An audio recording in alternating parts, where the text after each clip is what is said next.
this is quite an interesting one. Is Maro Itoje has 169 minutes of rugby left this season because there's either a 35 game cap for player welfare or a 2,400 minute cap, and he's coming up to that.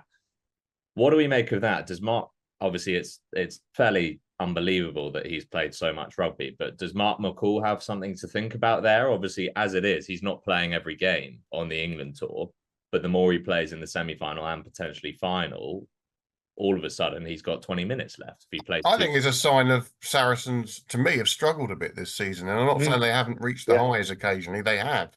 When they absolutely murdered Quins, wasn't it, at Tottenham? And very good at Bristol. But I think they've played Maro more than they wanted to.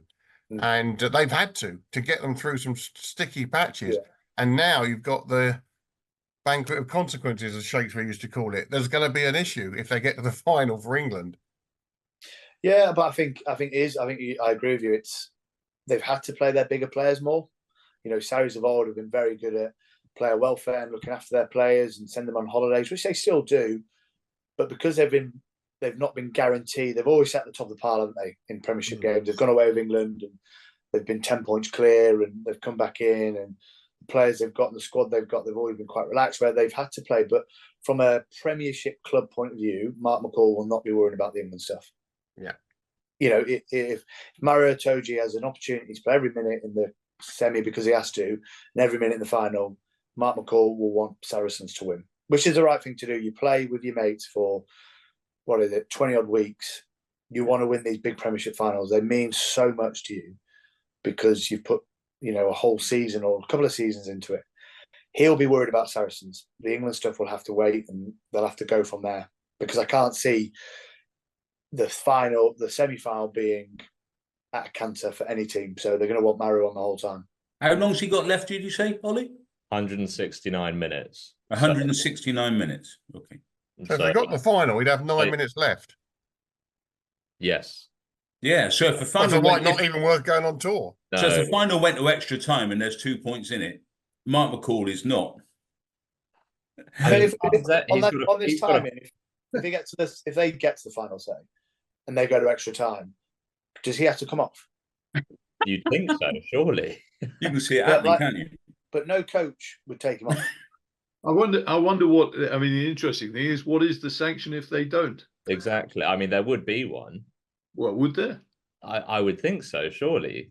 But I don't think a player would want to come off. If someone told me, "Oh, Dicko, your minutes are up," I'd tell them to bugger off, and I'd be like, "You're not taking me off this pitch in a semi or a final."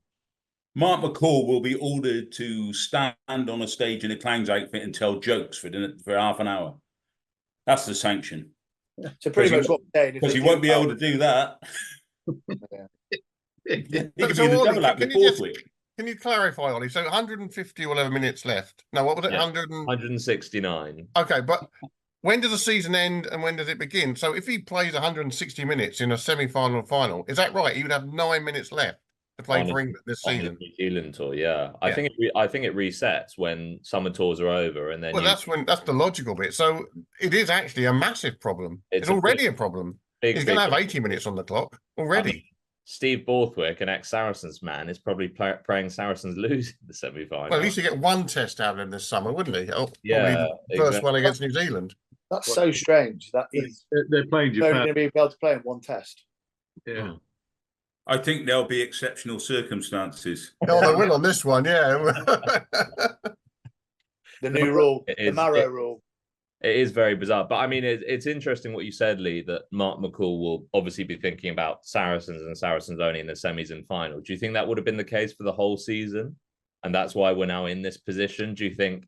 Yeah, of course. Well, you don't think he would have had, okay, well, he needs his minutes for England in the back of his mind? I wouldn't as a coach. Yeah. If you're slogging it in, week out through 20-something weeks plus the Heineken Cup and all that for your club, I know that Sarahs have got a very good relationship with England and Steve Borthwick, but there is no better feeling than winning the Premiership with your mates who you've slogged out years or months of training where you've woken up thinking, I don't want to train today or whatever, and you've had to get yourself in there and train. The coaches are going to be thinking you know, this is it. We need to win this final, and whatever the consequences are after that are after that. You know, they've had a indifferent season, Sarries, so Mark McCall's had to play Maro Itoje and Owen Farrell a bit more, but they're contracted to Saracens. That's fundamentally their first and foremost, is that Sarries is their number one priority. England's great. We want every director of rugby wants their players to play for England and things like that, but they're contracted to Saracens, and you know they need to win. It's like the Northampton boys contracted Northampton first. It's a really, really interesting issue. I mean, one solution is that if Sarries do get to the final, Courtney Lawes comes out of international retirement, and then you put him in the row in New Zealand.